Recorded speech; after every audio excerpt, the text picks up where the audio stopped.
Bom, irmãos, acho que está na hora de começar. Vamos pedir a direção de Deus e dar prosseguimento. Soberano, eu te louvo neste momento por tudo que tu és. Declaro, Senhor, que tu és bom, tu és fiel, tu és sábio, tu és justo.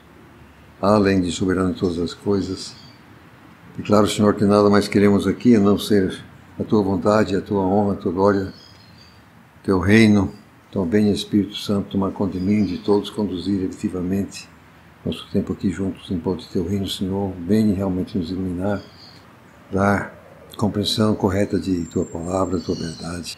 Nós interditamos as dependências, os arredores contra toda e qualquer atuação do inimigo, qualquer coisa que possa atrapalhar. Senhor, que venha teu reino e obrigado. Então, irmãos, estamos chegando ao capítulo 2. Todo mundo deve ter já a tradução que vai até, já terminei o capítulo 3.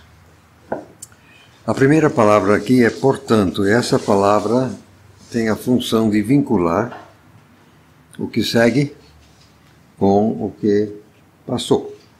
É tipo de dar a consequência, o resultado. Então, lembrando que no parágrafo anterior, então Paulo desfila um horror de pecados e perversidades, enfim. Aí no verso 32, ele diz, os quais, conhecendo bem o justo decreto de Deus, de que as pessoas que praticam tais coisas merecem a morte, não somente as fazem, mas também aprovam os que as praticam. Então aí vem, portanto, você aí, preciso lembrar que a partir do verso 8 do primeiro capítulo, eu entendo que Paulo está se dirigindo a gentios, ou não judeus, no caso. Daí a pouco ele vai falar, quer dizer, a partir do verso 17, aqui do capítulo 2, ele vai então se dirigir a judeus, precisamente. Mas aqui ele ainda está se dirigindo a todo mundo. Então aqui não é um judeu exatamente, mas vamos ver nas entrelinhas que é alguém que tem alguma noção das coisas. Se não, vejamos. Lendo então a palavra de Deus, portanto, você aí, quem quer que julgues o outro por coisas que tu mesmo praticas, tu te autocondenas e és indesculpável. Além disso, bem sabemos que o julgamento de Deus contra os que praticam tais coisas é de acordo com a verdade. Pois então você aí, tu que julgas os que praticam tais coisas enquanto segues fazendo as mesmas, será que realmente imaginas que escaparás do julgamento de Deus? Ou desprezas tu as riquezas da benignidade dele, bem como a tolerância e a paciência, não reconhecendo que a bondade de Deus te conduz para arrependimento? Antes, devido à tua dureza e teu coração impenitente, tu estás acumulando ira contra ti mesmo no dia da ira, da revelação dela e do justo juízo de Deus, o qual pagará a cada um segundo as suas obras. Abro parênteses aqui para dizer que a partir do verso 7 nós temos uma estrutura que chamamos de quiasmo, é muito comum no Antigo Testamento, no judeu fala dessa forma. Então, verso 7 é um assunto, é uma coisa, verso 8 é outra coisa, aí verso 9 é a mesma coisa que o verso 8, mas o verso 10 volta ao verso 7. Só entender isso, depois eu vou explicar mais. Então, voltando agora ao verso 7, vida eterna para os que, por perseverem em fazer o bem, buscam glória, honra e incorrupção, mas fúria e ira para os que, por seu egocentrismo, vivem de fato desobedecendo a verdade, ao passo que obedecem à injustiça. Tribulação e angústia sobre cada alma humana que promove o mal, tanto judeu, primeiro, como grego é todos os outros. Mas glória, honra e paz para cada um que pratica o bem, tanto judeu, primeiro, como grego. Agora voltemos e vamos comentando. Nós temos aqui um assunto, eu vou dizer, um pouco complexo, porque tem a ver com, inclusive, a vida eterna e como é que alguém pode adquirir ou alcançar. E às vezes que nós ensinamos nas nossas igrejas é um pouquinho assim restrito, Paulo aqui no verso 1 se dirige a alguém que não pratica o que prega.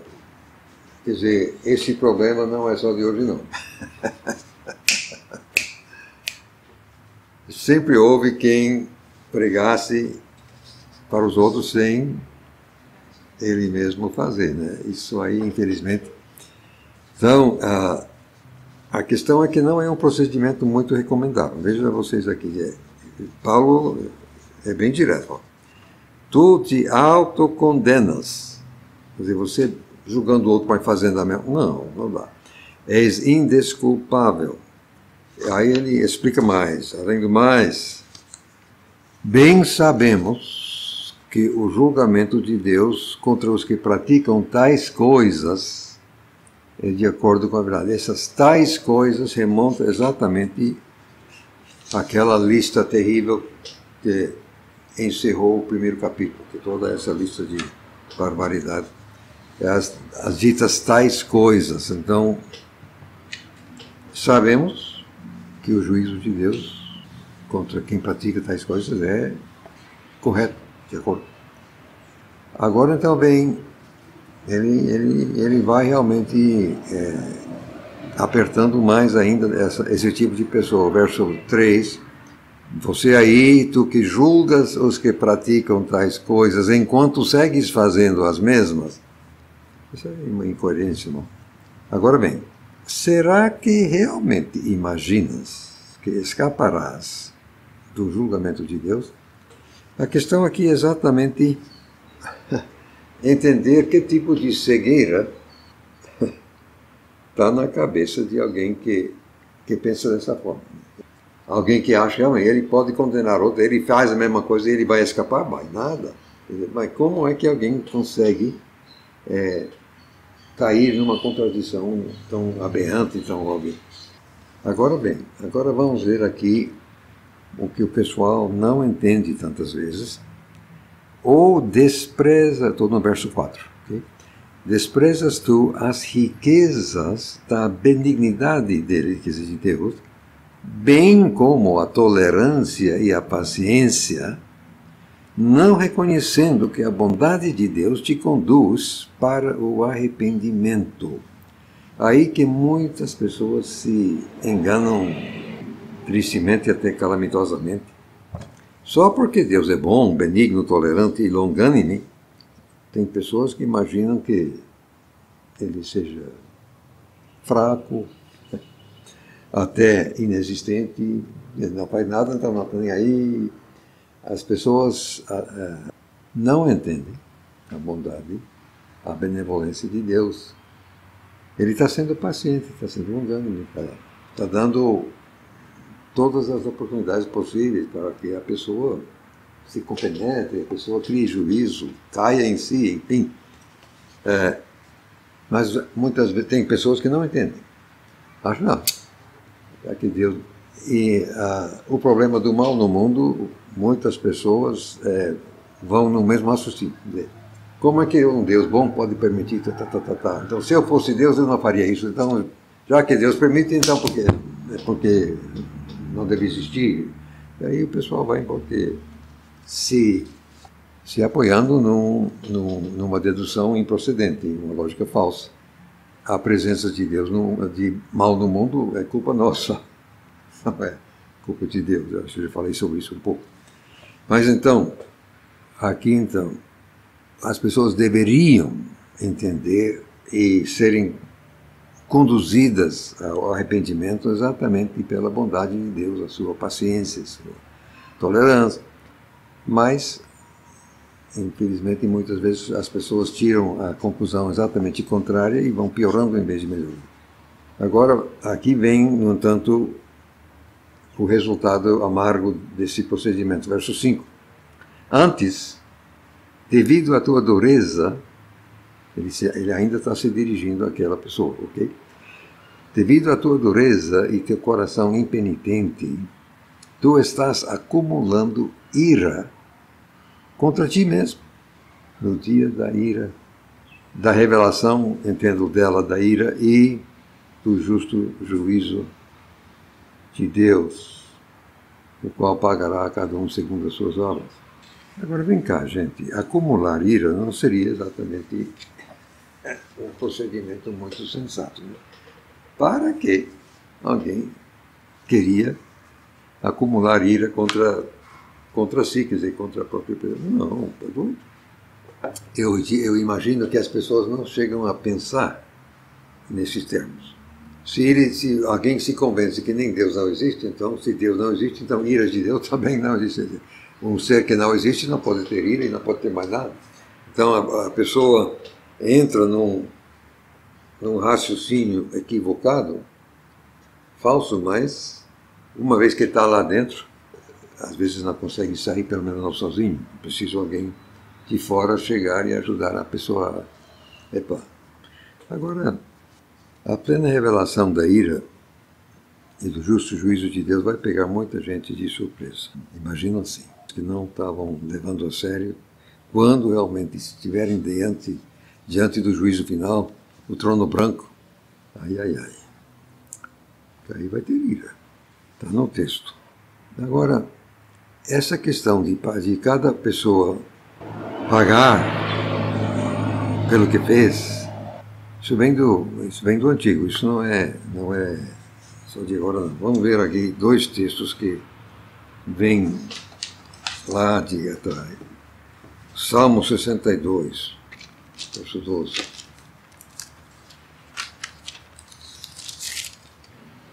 A ti também, Senhor, pertence a misericórdia, pois retribuirás a cada um segundo a sua obra. Então aqui já está a questão de cada qual vai pagar.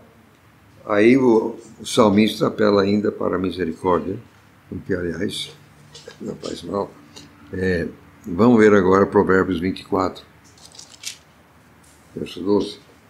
Aqui, eu vou ler o verso 11 para pegar o contexto. Estou lendo Provérbios 24, versos 11 e 12. Se tu deixares de livrar os que estão sendo levados para a morte e aos que estão sendo levados para a matança, se disseres, eis que não o sabemos, porventura não o considerará aquele que pondera os corações? Não o saberá aquele que atenta para a tua alma? Não dará ele ao homem conforme a sua obra. Agora você tem aqui o que às vezes chamamos de pecado de omissão. Tem de comissão, que é aquilo que você pratica, mas também tem outro texto, eu esqueci agora de procurar, mas diz, aquele que sabe fazer o bem e não o faz, para ele é pecado. Não me lembro agora, mas está aqui. Exatamente o que nem sempre se prega nos nossos púlpitos, e muito menos lá fora, é que ninguém aqui é uma ilha. Eu não posso, ou não devo, só existo eu, mais nada, o que acontece com o outro não é problema meu, estou nem aí. Isso aí não é o que Deus espera da gente. Havemos nós de agir em defesa do bem ao nosso redor também. Então a gente vê o outro ameaçado, periclitando, fogo, espera aí. Nós temos a obrigação de alertar, de falar, de procurar ajudar. Mas tem pessoas que se procura, não querem, rechaçam, mas pelo menos você falou, né? Quer dizer, você procurou, você tentou ajudar, não deu, lamento. Mas é a omissão que aqui está sendo cobrada. Vamos lá. Tiago 4. Eu gosto de ler sempre, se possível. Tiago 17? Porque estou no capítulo 5, não dá, tem que ser 4. Tiago 4, 17. Aquele, pois, que sabe fazer o bem e não o faz, comete pecado. Está aí. É o tal da omissão. Isso aqui é muito forte, meus irmãos, pelo seguinte. O mal no mundo é agressivo. Por isso que, quando falamos em maligno, uma coisa maligna é uma coisa agressiva. Um tumor maligno é um tumor agressivo, está querendo tomar mais espaço. O mal é assim, o mal é agressivo, quer contaminar, mas o bem também deveria ser agressivo. Nós também deveríamos ser agressivos assim na defesa do bem ou na promoção do bem. É por isso que Jesus diz, nós havemos de ser sal e luz. Ora, luz invade, não? Você pode apagar aí, fica aqui escuro. Ligou, a escuridão é meramente a falta de luz. Ligou a luz, pronto. A luz vai enchendo. E a omissão, eu digo assim, do povo de Deus em muitas áreas é um fator na situação triste em que o nosso país se encontra, porque, grosso modo, muitas vezes o povo de Deus não tem sido sal e luz, quer dizer, não tem sido agressivo.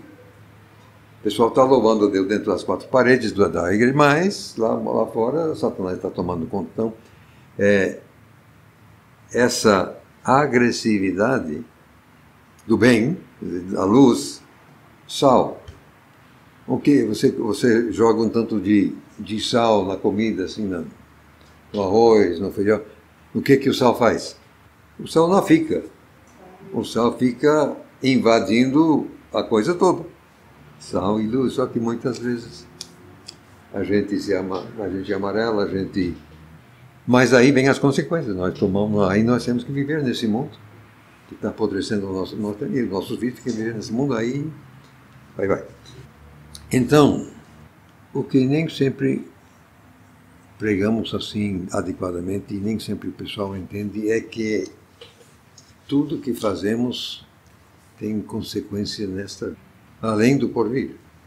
E quando a gente crê para dentro de Jesus, quando alguém é lavado pelo sangue do Cordeiro, isso resolve o nosso pecado para o porvir.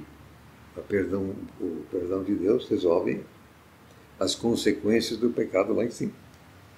Mas nem sempre resolve as consequências do nosso pecado. Aliás, eu digo para quem quiser me ouvir que pecado de crente é mais sério do que pecado de incrédulo. Vem cá, se o filho do vizinho cair numa desgraça, você pode até lamentar, que pena, tal e tal. Mas isso não te atinge diretamente. Mas se for o teu filho que cai, aí mudou, né? Aí mudou. As consequências desta vida.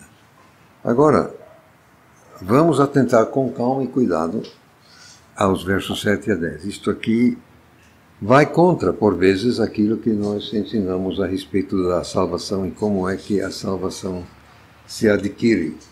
E a gente tem base bíblica até. Eu vou ler aqui a minha própria tradução da Grande Comissão segundo Marcos, capítulo 16, verso 15. Jesus está se dirigindo, isso já ressurreto, Jesus ressurreto está se dirigindo aos 11, no caso. Aliás, no caso aqui era 10, que acho que Tomé não estava naquela primeira noite.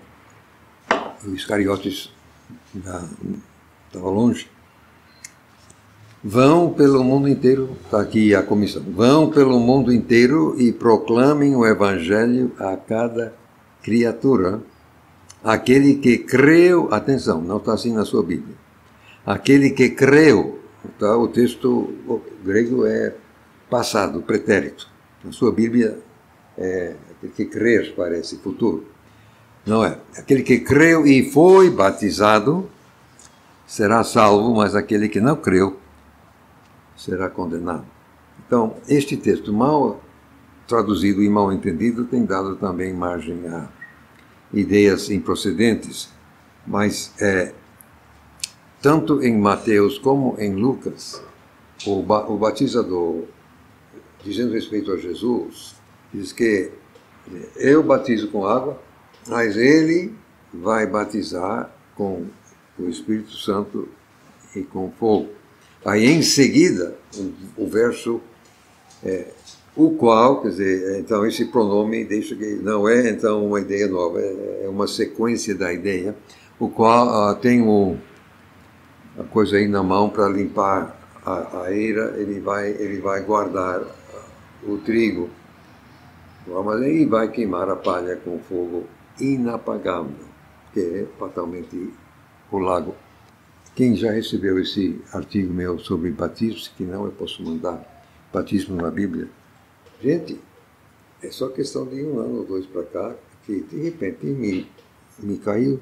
Eu estava vendo, estava traduzindo exatamente. Foi Marcos, onde foi mesmo? E foi em Lucas 3, 16. Eu parei, peraí, Jesus batiza com o Espírito Santo. Jesus é o agente, o Espírito Santo é o veículo, o meio, assim como no batismo de João, a água era o meio e o agente era João. Então, Jesus, mais o meio, não é água, é o Espírito Santo. Peraí, quando é que Jesus batiza com o Espírito Santo? Jesus me batizou com o Espírito Santo? Como é que é? Eu, sim, o que é isso? Aí resolvi voltar e ver tudo que a Bíblia fala a respeito do assunto. Escrevi aquele. E eu acabei entendendo que tudo que eu fui ensinado a respeito não era exatamente correto. Isso aqui não tem nada a ver com a água, que é o que normalmente as interpretações que você vê aqui em Marcos 16, aquele que crer e for batizado será salvo. Aí o batismo o pessoal acha que é água. Não. Aí então, aquele que diz aqui, mas eu estou aí que não dá, estou no livro errado. Aquele que creu e foi batizado será salvo. Aquele que não creu será condenado. Aí o pessoal, aí o batismo, aí vem essas várias doutrinas diferentes a respeito do batismo. Mas não é com água, tem nada a ver, não vou entender. É exatamente quando é que Jesus batiza com o Espírito Santo. Eu digo que no momento que alguém crê para dentro dele, aí Jesus batiza com o Espírito Santo. Aí você é regenerado, aí você tem vida nova, aí você é salvo. O batismo no Espírito que alguém fala é outro assunto. E você vê o que convenceu o apóstolo Pedro, no caso de Cornélio, que até aí o judeu achava que gentio estava lascado, não tinha jeito. Mas aí Deus exatamente, Cornélio chama, Pedro vai, e tal, prega, e todo mundo aí. No momento que Pedro disse, quem crê para dentro de Jesus é salvo, pronto, Cornélio creu para dentro de Jesus. Só isso que eu estava esperando para... Como é que funciona? Só me diga aí como que funciona. No momento que Pedro falou, pronto, aí Jesus batizou com o Espírito Santo. E Pedro, coitado, peraí, como é que fica isso? Quer dizer, contrariou tudo que Pedro pensava a respeito, quer dizer. E depois, quando ele foi criticado, ele se defendendo lá em Jerusalém, quem sou eu contra Deus? Ora, quer dizer, Deus fez isso. Exatamente que as pessoas tinham visão inadequada a respeito da coisa. Aí, no caso de Pedro e Cornélio, o próprio Pedro disse, bom, já que foram batizados com o Espírito Santo, quem é que pode negar água? Primeiro o Espírito Santo, depois a água. Não é isso que se prega nesta igreja e em nenhuma outra igreja que eu já andei. Não. O pessoal prega primeiro a água, depois o Espírito Santo. Não, senhor, é primeiro o Espírito Santo e depois a água na eventualidade. A água é que não salva, o Espírito Santo sim. Agora, o malfeitor da cruz, fatalmente não tinha tempo de dar um banho nele. Não era o caso. O próprio Jesus, hoje você vai estar comigo para ir. Assunto fechado, quer dizer. Agora vem cá. Vamos ver o que Jesus está dizendo aqui na grande comissão que eu li aqui em Marcos 16. Jesus se dirigindo aos apóstolos. Tinha outras pessoas no cenáculo também, não era só eles. Mas vão pelo mundo inteiro e proclamem o evangelho a cada criatura. Não é cada pessoa. O texto diz criatura. E eu não achei que tinha coragem ou competência para... Você vai ver, Bíblia que diz cada pessoa. Mas o texto não diz pessoa, o texto diz criatura. Aí eu fico, mas e aí? Como é que a gente prega para um cavalo? Como é que a gente prega para um boi? Como que a gente prega para o meu cachorro de estimação? Como que a gente faz isso? Acho que não é a questão da primeira instância, ou importância, porque até onde sabemos os animais não têm espírito, então não é questão de salvação do animal. Nós que somos Jesus não deveríamos maltratar os animais. Deveríamos tratar os animais com o respeito que merecem. São também criaturas criadas por Deus. Não há por que a gente ficar abusando à toa dos animais. Para que isso? Então, os próprios animais deveriam saber quando estão na mão de um seguidor de Jesus e quando estão na mão de outros. Então, não seria exatamente isso. A questão é, Jesus manda ir pelo mundo pregar o Evangelho. Eu fui à selva amazônica e preguei para a tribo apurina.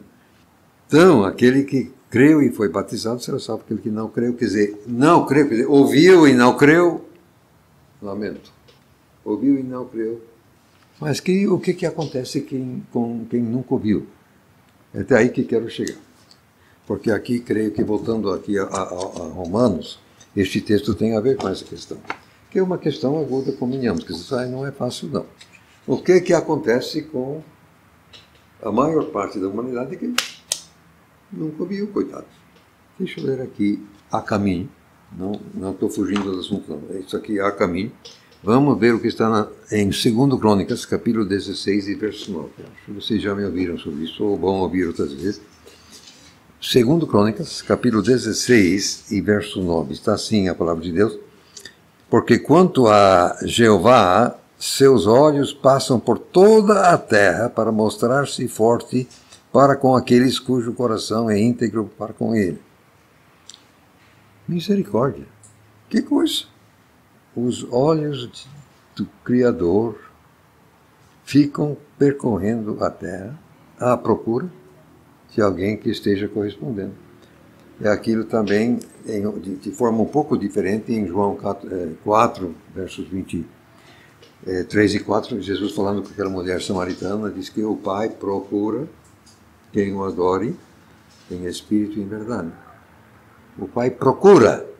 Ora, se está procurando é porque não tem, ou tem, mas quer mais. Quer dizer, não tem o que ele, tanto quanto ele quer. Isso aqui, meus irmãos, vai longe, no meu entender. E nem sempre nós paramos para entender exatamente essa questão. Você sabe que existem ideias a respeito de Deus como ele seria assim um ser meio isolado lá no céu, assim, totalmente suficiente, não precisa de mais ninguém, não precisa de mais nada, está lá, nem aí. Bom, que ele é autossuficiente, mas por que ele criou a nossa desgraçada raça? Desgraçada agora.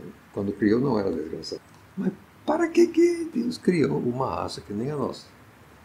Porque ele sabia de antemão que ia malograr. Sabia, porque está no texto que o cordeiro com sangue derramado era conhecido antes da criação do mundo. Está na 1 de Pedro, capítulo 20, por aí, 19.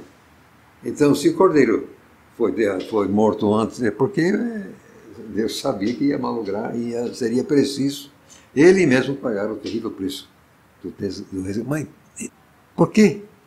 Por que o Criador assumiu ele que pagou o preço? Para quê? Pela noiva. De alguma forma, parece que Deus, agora estou pisando em ovos aqui. Esta questão é delicada, você entende? Mas é como que se Deus queria ser correspondido, queria ser apreciado por aquilo que Ele é. Nós fomos criados à imagem do Criador e nós todos também gostamos de ser apreciados, não gostamos? Nós todos gostamos de ser correspondidos, não gostamos? Sim, não preciso insistir. é nisso também que nós estamos repetindo a imagem, quer dizer, nisso faz parte da imagem do Criador. O Antigo Testamento fala de Israel como da mulher de Deus, assim mesmo, nu e cru, a mulher de Deus. E você sabe perfeitamente que a igreja no Testamento é tratada como a noiva do Cordeiro, noiva de Cristo. O que entendo é que o Criador fez uma raça, um tipo de ser com a capacidade de corresponder, de apreciar. Só que com isso, ele correu o risco desse ser não corresponder, não apreciar, o que lamentavelmente. Aí, mas no momento que ele criou, ele tinha que aceitar as consequências. E nós também somos obrigados a conviver com as consequências das nossas escolhas. Deus também. Senão iria derrubar o propósito. E daí? Porque, não, agora não estou devagando, não, estou voltando ao assunto. Muito antes da vinda do Cordeiro de Deus, quanto ao povo de Israel, Deus instalou sempre todo aquele sistema de holocaustos, de sacrifícios. O sangue derramado meramente encobria o pecado, não resolvia, mas encobria enquanto o sacrifício perfeito não chegasse. Mas o que é que tem que acontecer com as pessoas que viviam antes? Não tinham Jesus, não tinham. E um índio na selva também não está nem, quer dizer, não está sabendo de nada. Não sabe quem é Jesus, nunca ouviu. Não. Tá? Quanto à verdade de Deus, tem a criação, sim. Todo mundo tem a criação, e como já vimos no primeiro capítulo, todo mundo deve entender que tem que existir uma causa terrivelmente inteligente e poderosa.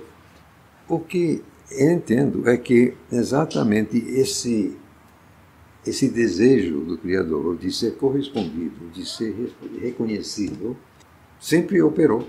Então está aqui, como li enquanto. Sempre o Criador à procura de alguém que quer corresponder. Então, no momento que Deus vê que alguém está reconhecendo, opa, fatalmente tem uma causa. Eu gostaria de conhecer essa causa. Está aí. É isso que, então, aí Deus vai ao encontro das pessoas. Tem acontecido.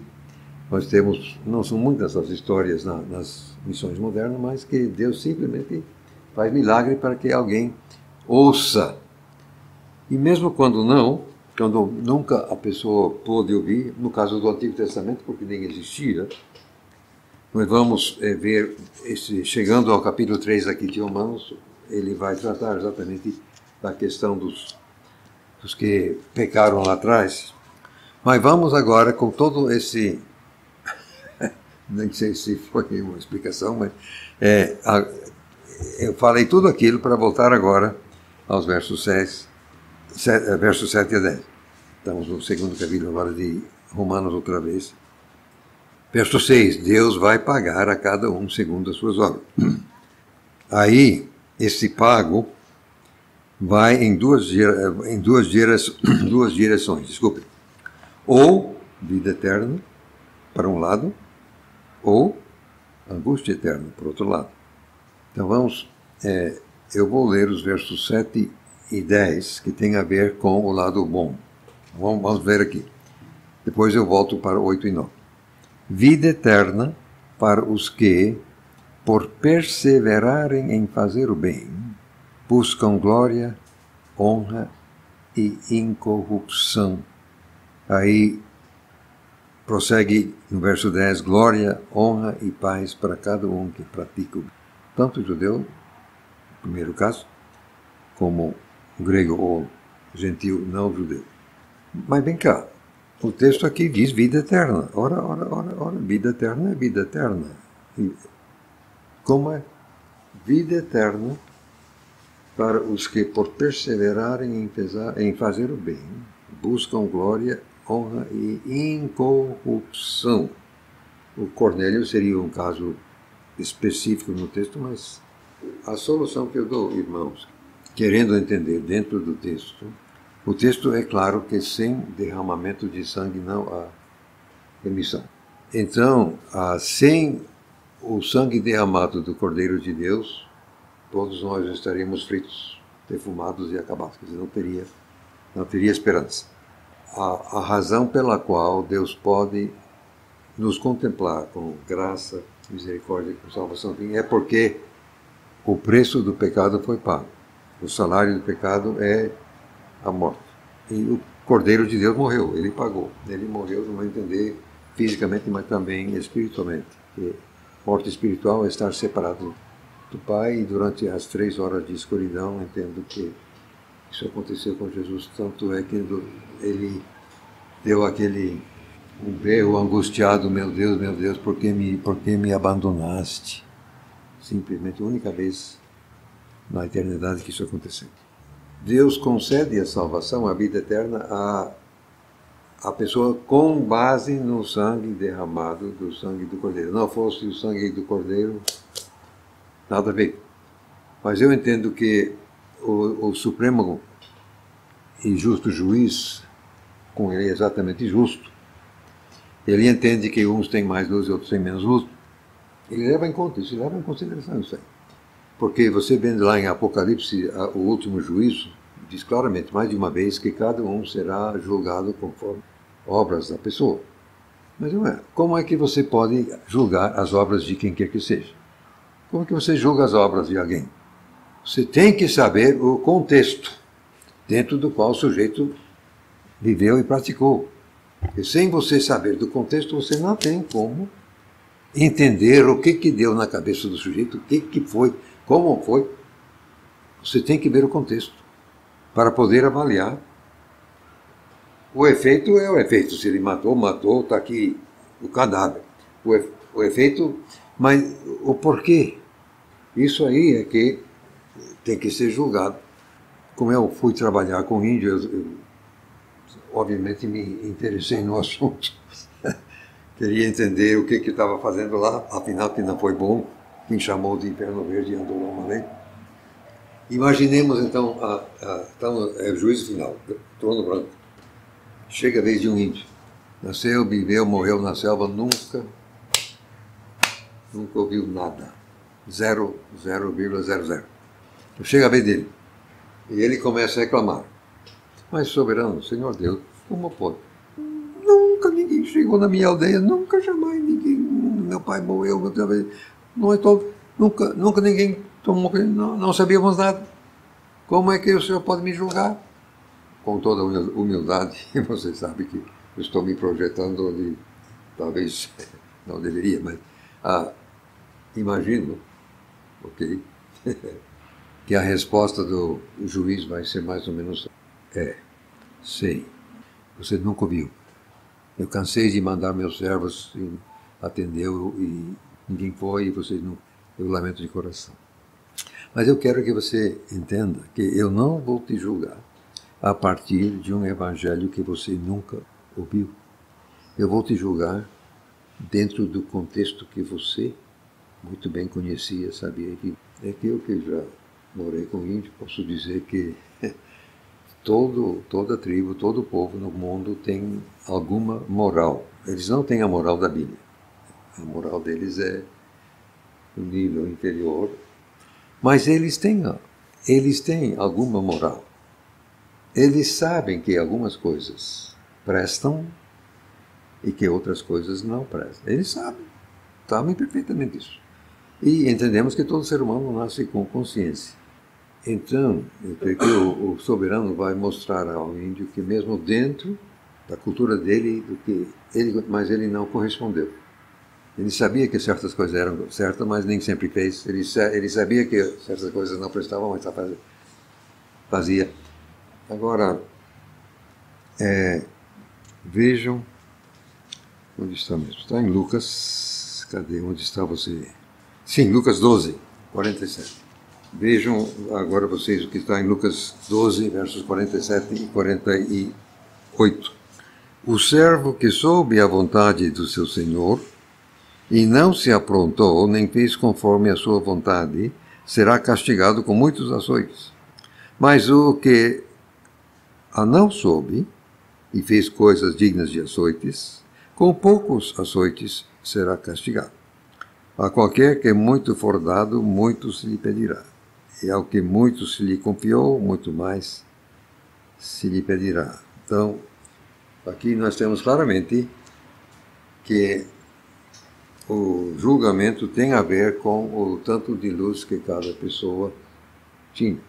Agora, o que transparece aqui, no entanto, é que mesmo quem não sabia, apanha. Ele será castigado, mas menos.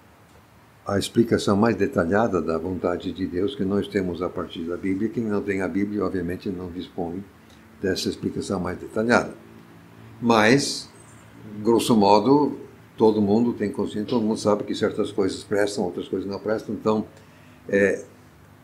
conforme a luz que cada qual teve, vai ser avaliado e julgado.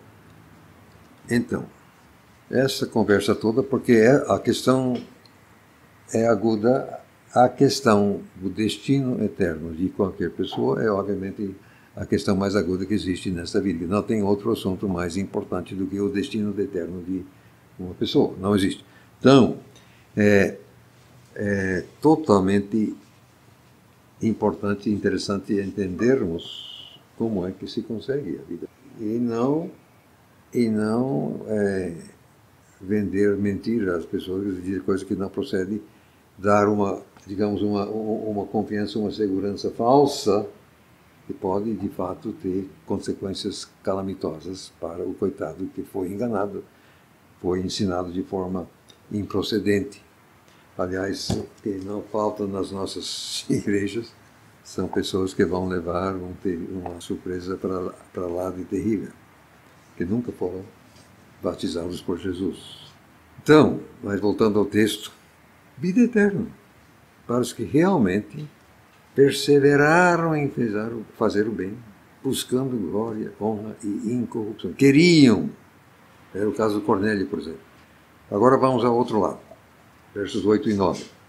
Mas fúria e ira para os que, por seu egocentrismo, vivem de fato desobedecendo a verdade, ao passo que obedecem à injustiça. Tribulação e angústia sobre cada alma humana que promove o mal, que é o judeu, que é o gentio grego. Entendo eu, meus irmãos, que a essência do pecado é exatamente o centrismo. O que levou Lúcifer a rebelar-se contra Deus? Eu não estava lá, mas o que entendo é que foi exatamente o egocentrismo dele. Você vai ver isso em Ezequiel, em Isaías, tem textos que dizem respeito à queda dele. Ele queria ser igual ao Supremo Criador e depois, creio eu, que foi o despeito quando Deus criou o ser humano, um ser superior ao ser angelical que foi. E de lá para cá, como é que a serpente enganou a mulher? Apelou para o egocentrismo dela. Não, mas com isso aí você vai saber a diferença do bem e do mal, você vai ser que nem Deus. E o que nos leva a nós? Por que eu me rebelo contra Deus? Por que é o egocentrismo? Eu acho que eu posso dirigir assim minha própria vida, não preciso da ajuda de ninguém, eu sei dirigir o próprio nariz. Eu entendo exatamente que o egocentrismo é a essência do pecado, é o que nos leva a sermos pecadores. Agora, essa questão, no entanto, é terrível. Eu vou tentar explicar o que eu quero com isso. Começa quando a gente nasce. Todo bebê nasce egoísta. Como é que um bebê pode sobreviver?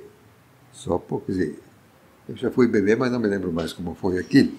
Mas a gente avalia. O bebê sente fome, grita. Sente dor, grita. Quer dizer, como é totalmente o bebê indefeso, dependente, então o bebê nasce egoísta e a sobrevivência depende do bebê ser egoísta. Até aí, porque senão ele morre.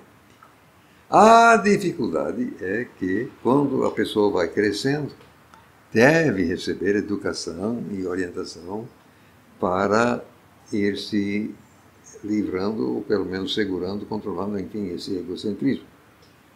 Mas geralmente, calamitosamente, em nossos dias, está faltando educação.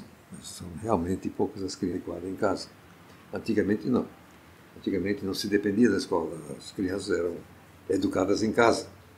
Agora está piorando cada vez pior, mas que com a tecnologia moderna, cada qual tem um telefone inteligente, um computador, tem até vínculo com a internet. E, então, os jovens cada vez mais não sabem mais ler porque estão simplesmente ouvindo, vendo. Só que a programação que as pessoas estão recebendo através do celular é tudo egocentrista, é tudo apelando para o ego da pessoa. O que está acontecendo é que os jovens estão sendo transformados em narcisistas, totalmente voltados para dentro. Só existe eu, não existe mais nada, só eu. Cada pessoa, então, é uma ilha totalmente cercada só com seus próprios interesses. Só que aí a pessoa é condenada mesmo. É terrível a maneira que Satanás está trabalhando para simplesmente destruir as gerações, tornar cada vez mais difícil que as pessoas se convertam. Alguém que está programado, uma lavagem, narcisismo, você, vai ser preciso uma pancada de respeitar para fazer a pessoa acordar, entender que não é só isso, não é por aí. Só que cada vez menos existem assim os paus do tamanho necessário para dar essas pancadas. Quer dizer, ninguém está realmente, quer dizer, grosso modo, não se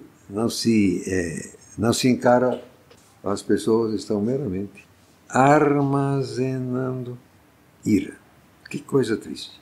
Fúria e ira para os que, por seu egocentrismo, vivem de fato desobedecendo. Vem aí tribulação e angústia. Sobre cada pessoa, cada alma humana, é isso que está no texto, cada alma humana que promove o mal. Acho que já mencionei aqui Salmo 5 e tal, Deus meramente odeia quem promove o mal. Por quê? Eu imagino pelas consequências. Se você quer ir para o inferno sozinho, o problema é teu. Agora você fazer mal aos outros, aí não. Vamos com calma. Então, quem promove o mal está destruindo a vida dos outros. Aí que o Criador não está de acordo. Ele nem quer que você se jogue mais. Se você tem direito a acabar com alguém, é de você, mas não do outro. Então eu entendo que exatamente o que leva o Criador a encarar a maneira que... Porque as consequências... Você não consegue ser mal sozinho, você está fazendo mal às pessoas. Então, se você está dentro de casa, você fazendo mal, ou sendo mal, você faz mal aos outros. Ou então, se você trabalha, então, enfim, conforme o caso, um pastor de uma comunidade, então, ele vai fazendo mal ao rebanho. Um prefeito vai fazendo mal aos moradores da cidade, um governador aos moradores do estado, e assim noite adentro. Então eu entendo que a ira do Criador se prende, pelo menos em parte, a isso. Mas eu entendo também, tem um outro lado. Exatamente o fato do ser humano criado à imagem do Criador, mas não corresponder, não querer, rejeitar o Criador. Isso aí tem consequências também. Não é só porque você está fazendo mal ao seu vizinho. É a reação que você está provocando no coração, se posso me expressar dessa forma, do próprio Criador. Quer dizer, ele criou com uma certa expectativa E quando então o ser criado não corresponde a essa expectativa, muito pelo contrário, trabalha contra, aí fatalmente vai ter a reação também da parte do Criador. Pior ainda, é agora o preço que ele mesmo pagou. Como o próprio Criador pagou o terrível preço do nosso resgate, Jeová Filho se encarnou, morreu pagando alguém que despreza, alguém que nunca soube, mas alguém que soube e desprezou, aí você tem um Criador irado. Aí você tem um Criador mal satisfeito. Vejamos o que está em Apocalipse. Eu deveria ter anotado melhor, mas capítulo 19, parece-me, onde Jeová Filho, ele pisa sozinho o lagar. Sim, capítulo 19, Apocalipse, verso 15, que a palavra de Deus, verso 13, é o nome. Então, ele vem com seu exército. Verso 15, de sua boca saía uma aguda espada para ferir com ela as nações, tal e tal, regerar com vara de ferro. Agora, atenção, isso aqui é Jesus Cristo. Ele mesmo é o que pisa o lagar do vinho, do furor, da ira do Deus Todo-Poderoso. E, no caso, ele pisa sozinho. Quem vai pisar o lagar do vinho da absoluta, total ira de Deus é Jesus. Isso aí a gente não costuma... Falamos do amor de Deus, Deus é bom, Jesus é bom, e ele é bom mesmo. Agora, quem desprezou, aí, e nós aqui não temos como a gente avaliar como foi terrível o preço que Deus pagou, ser eterno, mas ele entende. E quem respeitar, você nunca soube, isso aí é outro assunto. Mas quem soube e rejeitou, e você tem um Criador irado, que vai cobrar. Então, está na hora, vamos ter que terminar aqui. Eu só quis enfatizar que, às vezes, essa questão da vida eterna é um pouquinho mais complexa do que, por vezes, quem ouviu o Evangelho será julgado por... Você ficou sabendo? Agora, isso aí... Agora, quem nunca ouviu, a questão é diferente. Deus é justo também. Deus é justo. Ele não vai cobrar, você nunca soube. Não está certo. Vai julgar cada qual dentro do seu... Agora, convenhamos, qualquer pessoa de sã juízo, ou são juízo quis dizer, não deveria querer ficar armazenando ira. Está doido, moço. Não. A questão exatamente vamos correr atrás da glória, da honra, da vida, vamos fazer o bem. E vai aí ser agressivo, ser sal e luz. Sal é agressivo, luz é agressiva. O mal é agressivo. Temos que fazer frente. Irmãos, agradeço a paciência e a atenção. Que Deus nos ajude e abençoe a todos. E até a próxima, se Deus quiser.